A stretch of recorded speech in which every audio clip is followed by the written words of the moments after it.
একদা ঢাকার একটি ছোট্ট বাসায় থাকে ৮ বছরের মেয়ে রিমি।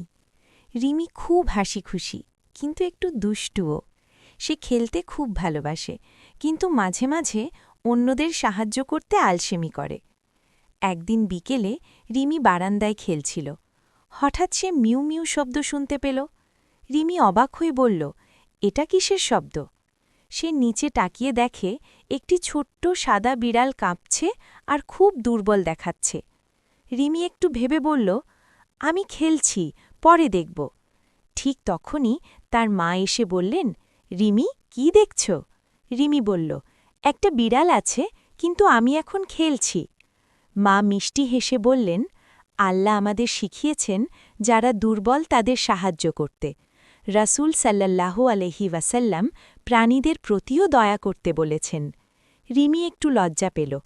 তাহলে আমি কি ওকে সাহায্য করব? মা বললেন, হ্যাঁ, আল্লাহ দয়ালুদের খুব ভালোবাসেন।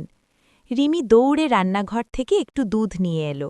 সে ধীরে ধীরে বিড়ালটার কাছে গেল। ভয় পেও না ছোট্ট বিড়াল, রিমি মৃদু কণ্ঠে বলল। বিড়ালটা আস্তে আস্তে দুধ খেতে লাগল। কিছুক্ষণ পর সে খুশি হয়ে মিউ করে উঠল। রিমি খুশিতে লাফিয়ে উঠল। মা, দেখো, ও খাচ্ছে।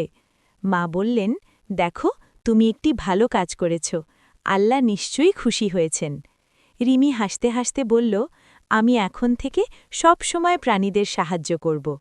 সেদিন থেকে রিমি শুধু মানুষই না, আশেপাশের সব প্রাণীর প্রতিও দয়া দেখাতে শুরু করল।